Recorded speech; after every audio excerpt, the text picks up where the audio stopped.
What's going on, guys? Alex here, and welcome back to a very windy and rainy England with the RSQ3. So, believe it or not, I've now owned this car for a whole year, and I thought it would be time to do like an update on the ownership, like running costs, like good things, bad things about it. As yeah, like I said, I've had it for a year now, so I feel like I know the car pretty well now. So, for those that don't know, this is my 2020 Audi RSQ3 Sportback. I bought this to replace the Golf R that I had, as I wanted something a little bit more practical for work so that I could chuck all like my toolbox and vinyls and all that in the boot. But I needed something that was still as quick or quicker than the Golf because I like speed. So yeah, this is what I ended up with. It's Kyle Army Green, and yeah, she's been great so far, so not a great deal really gone wrong with it. So I thought I'd probably start with the negative bits as such. I've not really had a great deal, to be fair. They've all been minor. So the only drivability wise thing that I find negative with the car is the gearbox. Sometimes I find it like a little bit slow and clunky. However, I know, okay, branch just fell out the tree and scared crap out of me, but okay. Like I was saying, the gearbox is the only thing that I find sometimes is just a little bit, it's like not in the right gear, or it wants to change gear and it's just a little bit slow.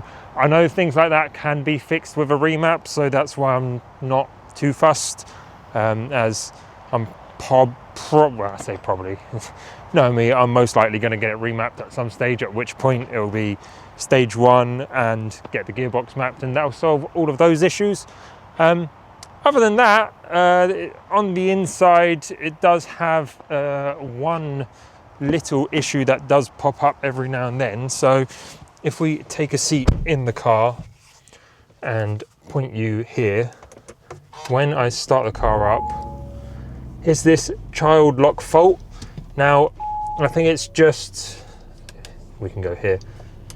I think it's just like a little electronic issue. It pops up every now and then. I don't know why, but if we go here and press the child lock button, it just works and the message disappears for a while. So I've got no idea what that's about, but again, that's an absolute minor issue.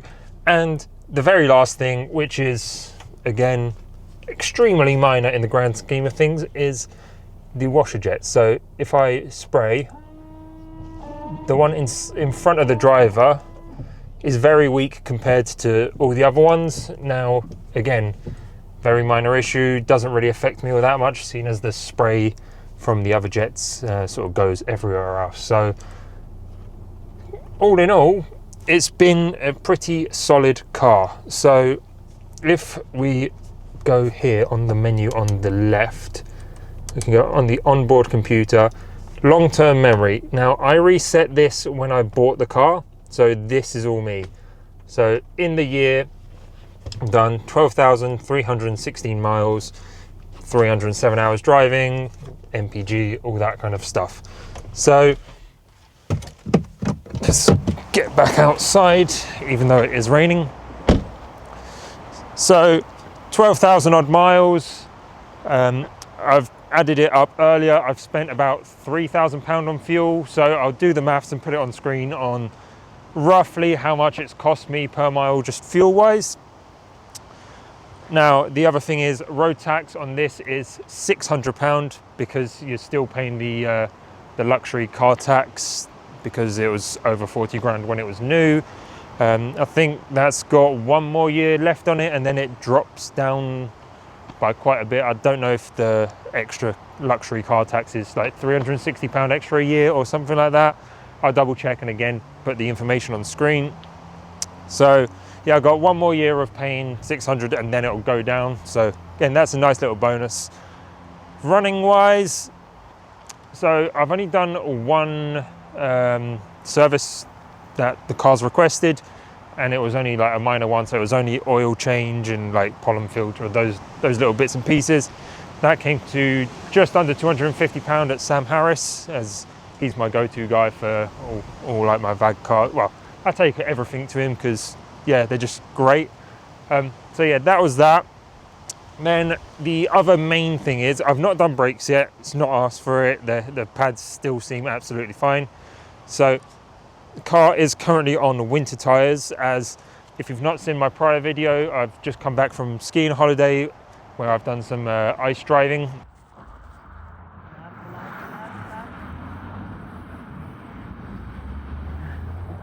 Of course, go watch that because it was absolutely immense. I will leave the link to that down below. But yeah, so I had to buy winter tires for the car. They came in just under £1,300 for the set. Now, granted, that's not necessarily a running cost most people will incur, as that's needed for driving through France, Germany, Italy. You have to have winter tires or like all season tires. However, the previous tires that were on the car did need changing soon, so I don't have those, and I'm going to buy some Michelin Pilot Sport 5s. I've looked them up, they're roughly about £1,100 for the set of 4. So if we put that down for running costs, again, tires, they'll last different amounts dependent on how much you drive, what kind of driving you do and all that. However, I will be going down to the Nürburgring this year in, I think it's in May, for a friend's stag do, so I'll be taking the car down. I want good tyres, as I am planning on taking this round the ring. And yeah, I just need to get the tracking dialed in again, as I think they said something like when they swapped the tyres, the fronts were wearing a little bit more on the inner edges, so we'll just get all that checked beforehand. But yeah, I mean, overall, that's all. The only other cost is insurance, but that is just so wildly dependent on who you are, what your job is, where you live, all of that stuff, so that's kind of negligible. But yeah, I think we should get out of this wind and get back in the car and go for a little bit of a drive.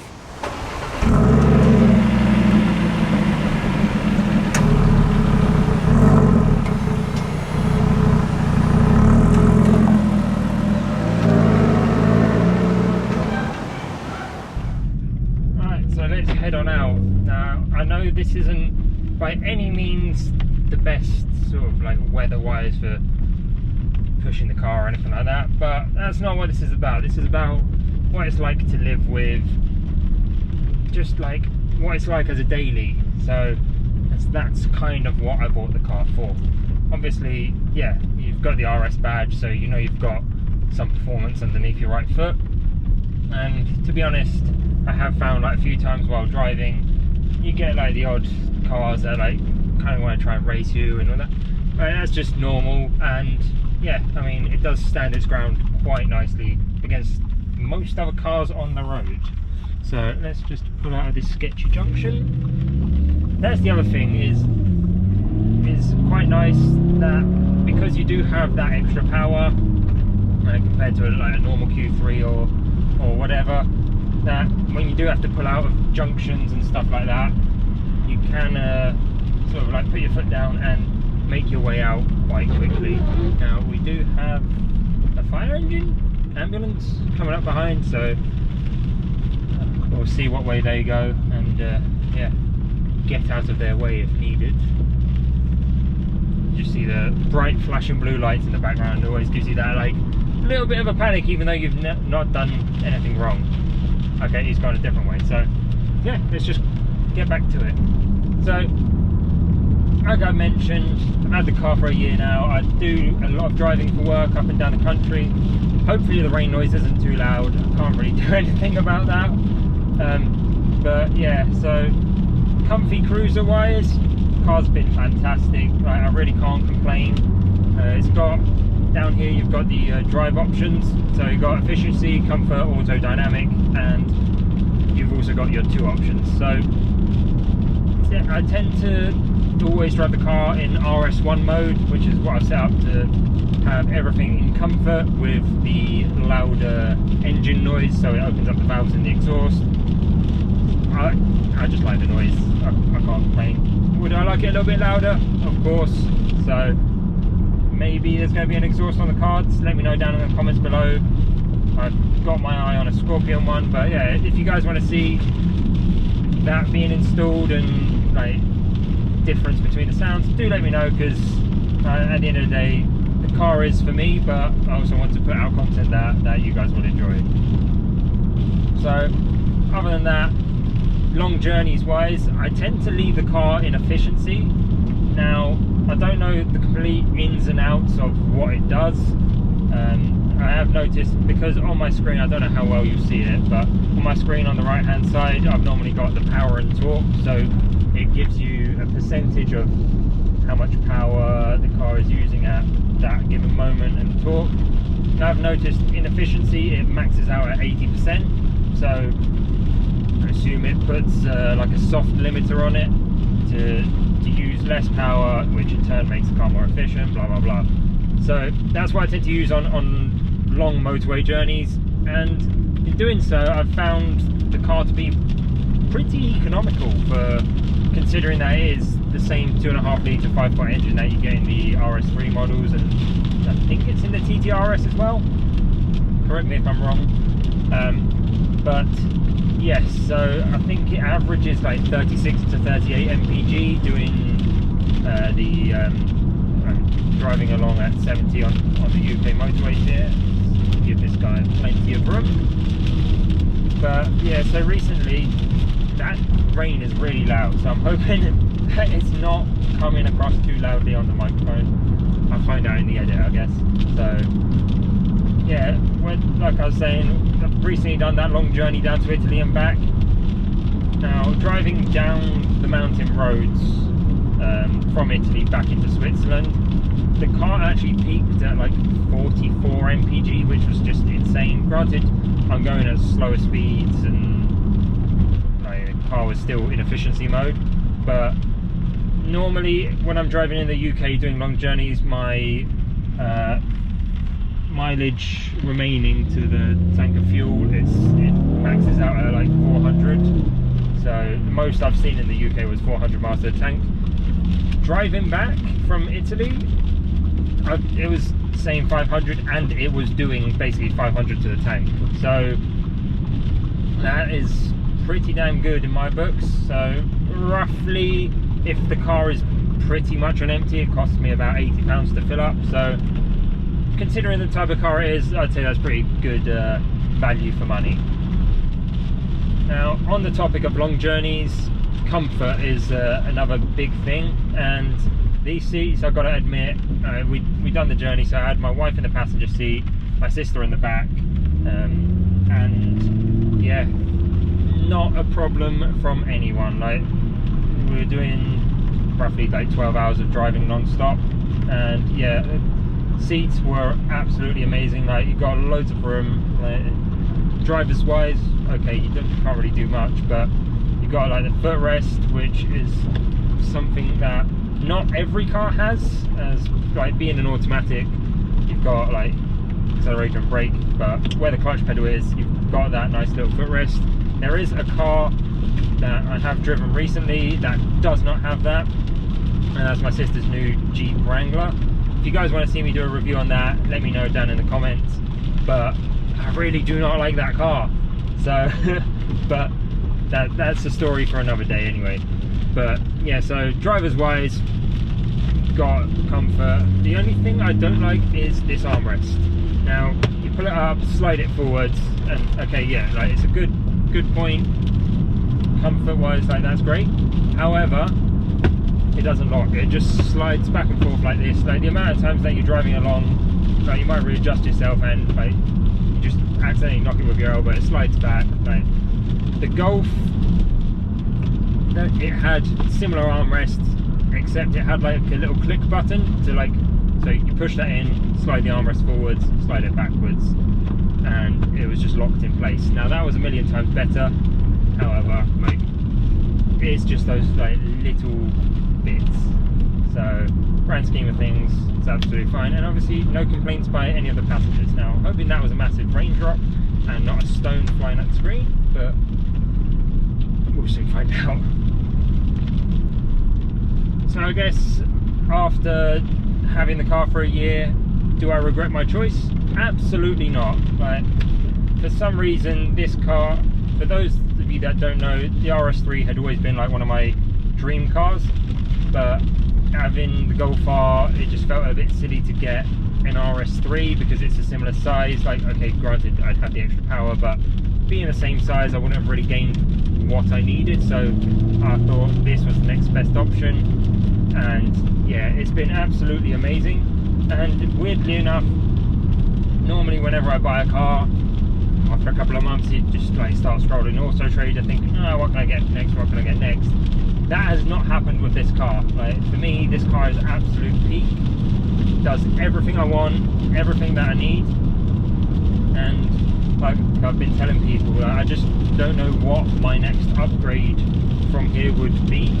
So that's why I've not found myself sort of like looking at other cars or anything like that. Like, realistically, the only other thing that I'd want from here is a GTR, but that would have to be a second car rather than a daily, because again, I'd need something practical to work, and I'm just not in a point where I can afford a GTR, hence why I've got the MX-5. And yeah, I can't wait to get that car back. But yeah, so would I recommend this car? 100%. Like, depends like what you need it for, but we've done a trip down to Disneyland in, I think it was November time, with some friends. So there was 4 of us in the car, plus all of our luggage in the back. And again, it was just a breeze, just cruising down, like, just jump on the Eurotunnel, 3-hour drive down to Paris and back. Absolutely no problem, comfort everywhere. Like, all 3 passengers were asleep. Can't really ask for more than that. So if you are thinking about buying this car, or like the non-sportback version, like, I would 100% recommend it. Like, a friend of mine has already bought the car. He sent me a message saying, oh, I see you bought the RSQ3, what do you think about it? Like, this was quite a few months ago anyway, but yeah, so I said it's an amazing car. And yeah, he ended up going out test driving one and buying it basically that same week, and same again, he loves the car, so can't go wrong. And the nice thing is with these cars, you don't see them all too often anywhere, because I had the same issue with like a few of my previous cars, like the Golf, the M4 even, when I had that, I'd be driving around and you just see them everywhere. But I think I've seen maybe 4 or 5 in the UK in a year, so that's pretty good going for me. But yeah, let's go park back up and get this all wrapped up. And now, what would a car review be without doing an obligatory exhaust sound / tunnel run? So we're just going to join the motorway now, and like I said, like, this car is so good that you can just put your foot down and you just can join stuff so easily and just get up to the speed limit, like no fatigue or anything. So the tunnel coming up, hopefully it's not too windy, but let's go.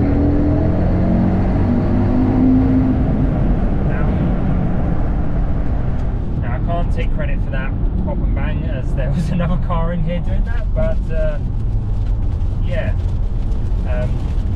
for being that it's a stock exhaust, like, can't really argue with that. It sounds good. In fact, that was one of the things that made me buy this car. So we were on a family holiday again skiing the year before. I was contemplating buying the Tiguan R, as again, for the same reason. I need something a little bit bigger, a little bit more practical for work. And so I was torn between this and the Tiguan R. Now I was leaning towards the Tiguan R because I was like, it's a little bit cheaper, I can get a newer one for, I think it was like 2 or 3 years newer than this for like similar price or less. But while we were out in Italy, a green one of these drove past us, and I just heard the noise, and I was like, no, if I buy the Tiguan R, I'm just going to regret it, and I'm going to wish that I bought one of these. So that's exactly what happened. we got back from the holiday, a couple of weeks of like scrolling Auto Trader. This one popped up at a dealership near me. I was like, I'll just go have a little test drive, see if I like how the car is. And yeah, same day, put the deposit down, and the rest is history. So that's the story of how I ended up with one of these and not a Tiguan R. So there we have it, my sort of 1 year ownership of the car. I hope you guys have enjoyed the video. If you have, do let me know down in the comments below if you want to see more kind of stuff like this, just like day-to-day life and running of these cars. Now, is my front tire a little bit flat? I think it is. No, maybe it's only just flat on the bottom. I'll double check that when I get home. But yeah, hope you guys have enjoyed. Make sure to drop the video a like and subscribe. And yeah, let me know what you want to see down below. The MX-5 is very much there. I know I've said this like the past few videos, but we're just very much at the last final stages. So fingers crossed, if it's not the next video, the video after will be the MX-5, and I can't wait to unveil that to you guys. But yeah, I'll let Jimmy take out the video again, because I just loved what he done. So I'll catch you guys in the next video. Cheers. Don't forget to like, comment and subscribe, and let us know what you want to see in the next video. Subscribe. Subscribe. Subscribe.